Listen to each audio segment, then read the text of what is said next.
안녕하세요. 성경 읽는 시간입니다. 네, 오늘은 잠언 19장부터 21장의 말씀을 보도록 하겠습니다.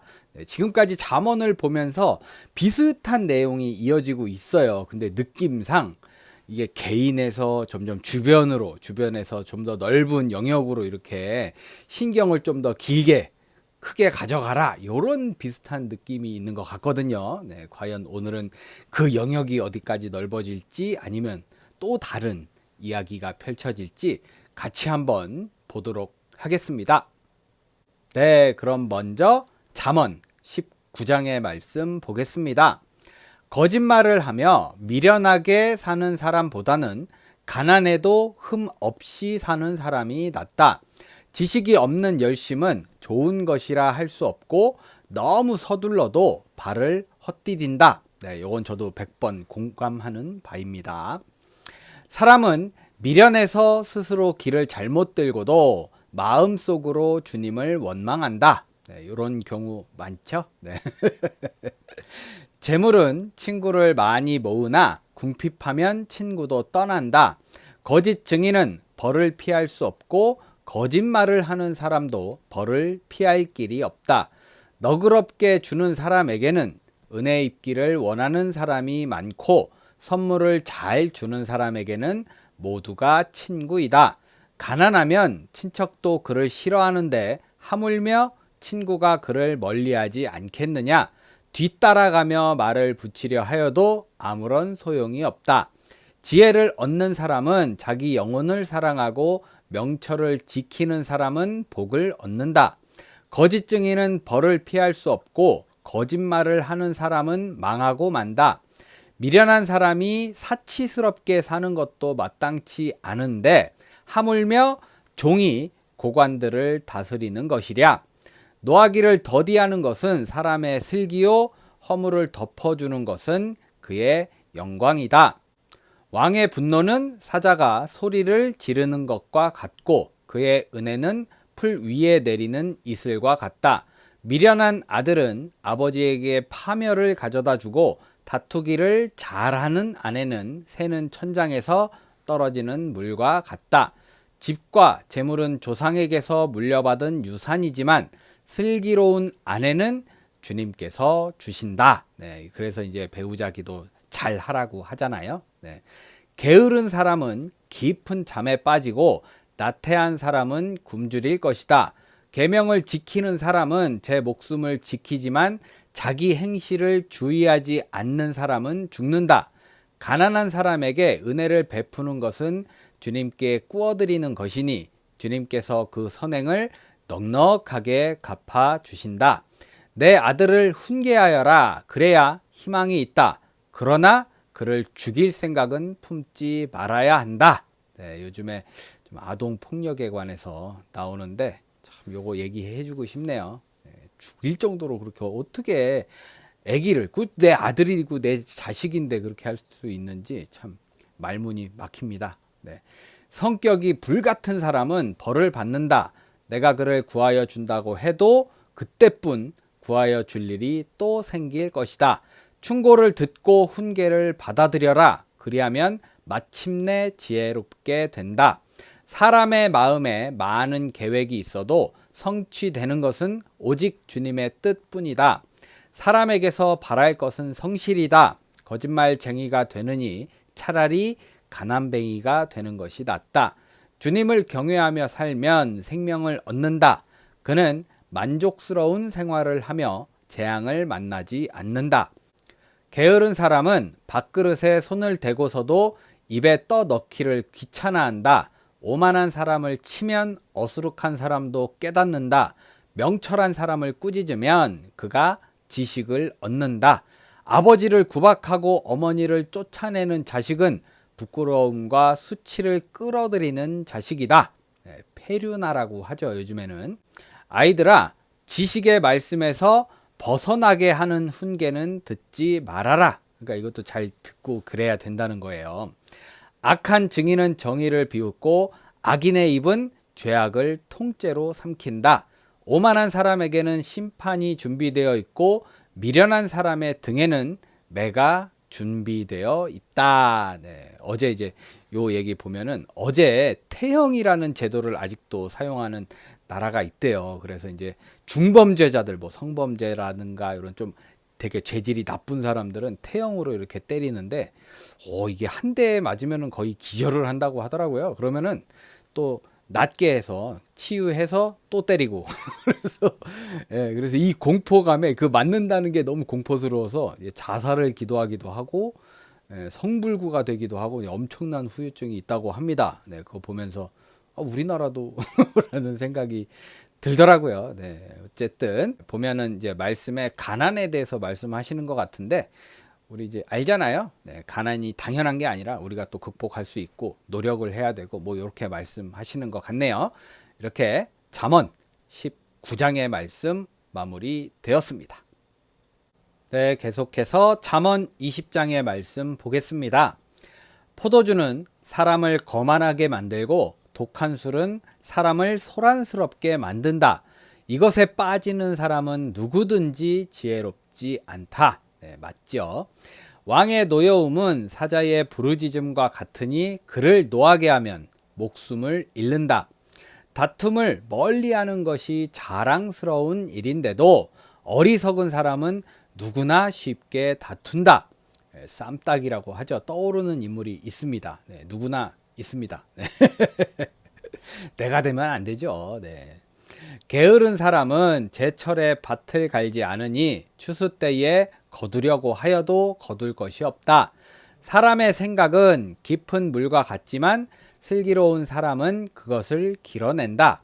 스스로를 성실하다고 말하는 사람은 많으나 누가 참으로 믿을 만한 사람을 만날 수 있느냐? 의인은 흠 없이 살며 그의 자손이 복을 받는다. 재판석에 앉은 왕은 모든 악을 한눈에 가려낸다. 누가 나는 마음이 깨끗하다. 나는 죄를 말끔히 씻었다 하고 말할 수 있겠느냐? 예수님도 죄 없는 사람이 먼저 돌을 치라 했는데 다들 갔잖아요. 양심의 문제이죠. 규격에 맞지 않은 저울추와 되는 모두 주님께서 미워하시는 것이다. 비록 아이라 하여도 자기 행위로 사람됨을 드러낸다. 그가 하는 행실을 보면 그가 깨끗한지 더러운지 올바른지 그른지 알 수 있다. 보면 아이들은 좀 더 쉽게 이렇게 나오는 것 같아요. 문만 이렇게 들어오는 표정만 봐도 얘가 뭔 큰 잘못을 했구나. 아니면 얘가 또 신났구나. 이런 거 이제 금방 알 수 있는 것 같습니다. 듣는 귀와 보는 눈, 이 둘은 다 주님께서 지으셨다.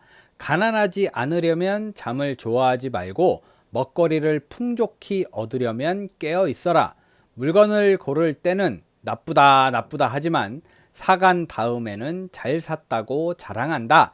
세상에 금도 있고 진주도 많이 있지만 정말 귀한 보배는 지각 있게 말하는 입이다.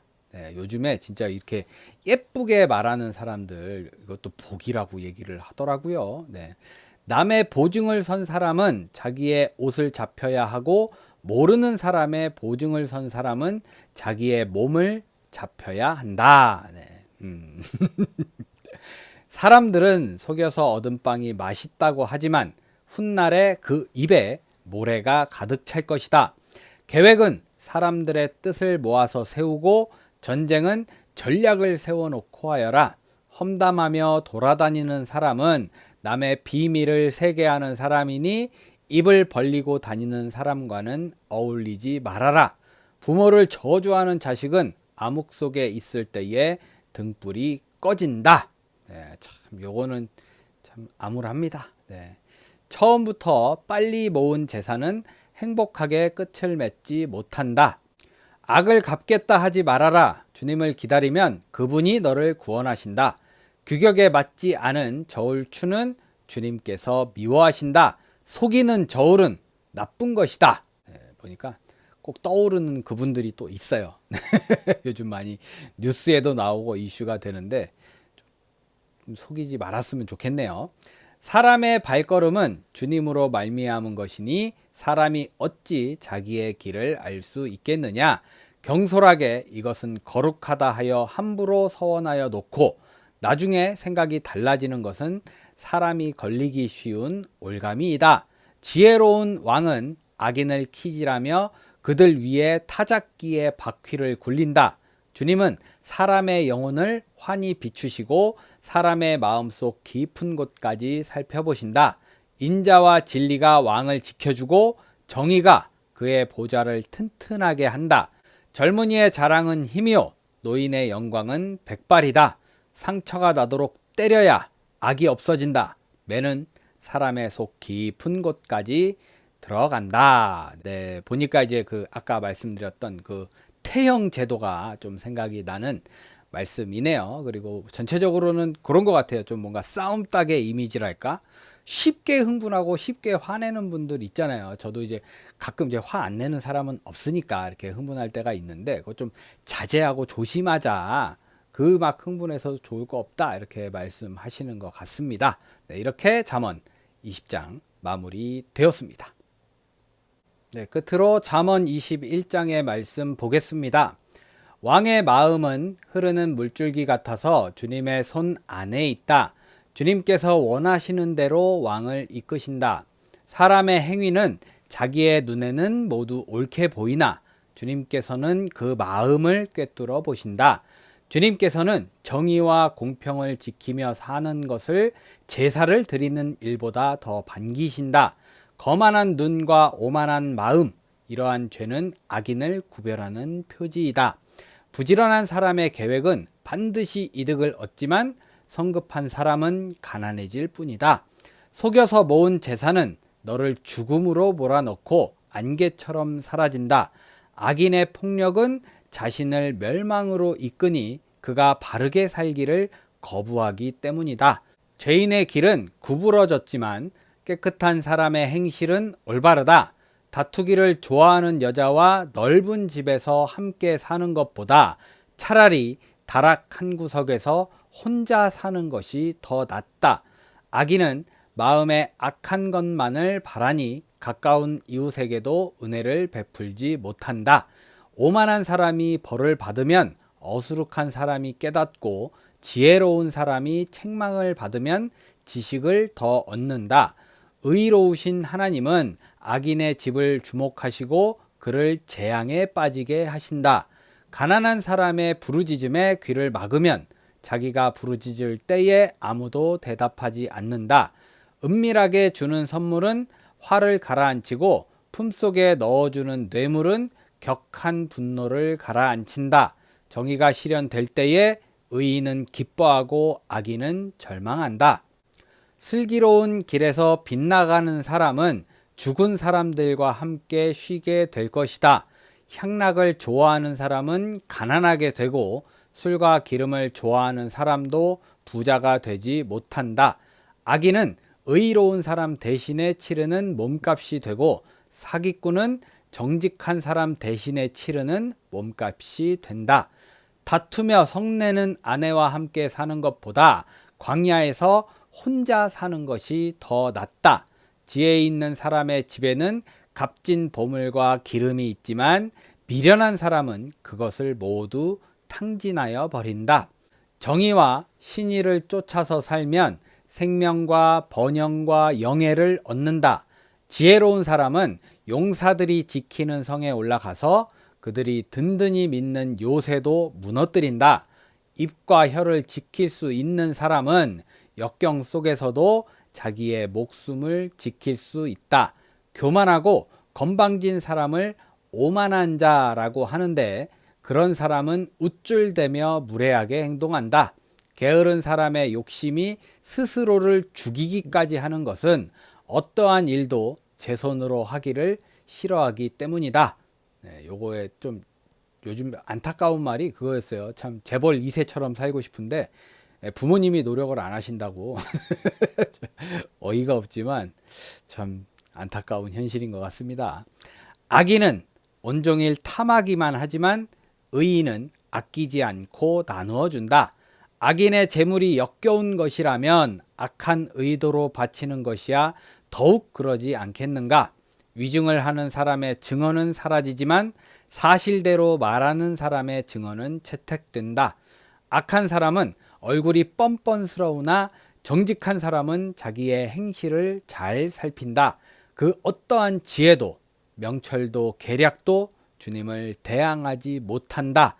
전쟁을 대비하여 군마를 준비해도 승리는 오직 주님께 달려 있다. 네, 보니까 다락이든 광야든 혼자 사는 것이 낫다 이렇게 써 있다고 또 혼자 사는 게 낫다 그랬어요. 이렇게 얘기하지 마시고요. 하나님께서 배우자 기도도 성실하게 잘 해서 좋은 배우자와 함께 행복하게 사는 것이 좋다. 이런 뜻으로 말씀을 하셨겠지요. 네. 좀 잘 이해하자고요. 네. 그리고 또 전체적으로 21장 말씀 보니까 딱 영화대사 하나가 생각나더라고요. 내가 죄 짓고 살지 말라 그랬지. 네, 이런 것처럼 이렇게 성실하게 좀 멋있게 죄 짓지 말고 살라고 하시는 것도 같습니다. 네, 이렇게 잠언 21장 마무리 되었습니다. 네, 이렇게 해서 오늘 잠언 19장부터 21장의 말씀까지 모두 읽어봤습니다. 네, 보면서 하나님께서 죄에 관해서 이렇게 말씀하신 것 같더라고요. 그래서 매질을 해서라도 네.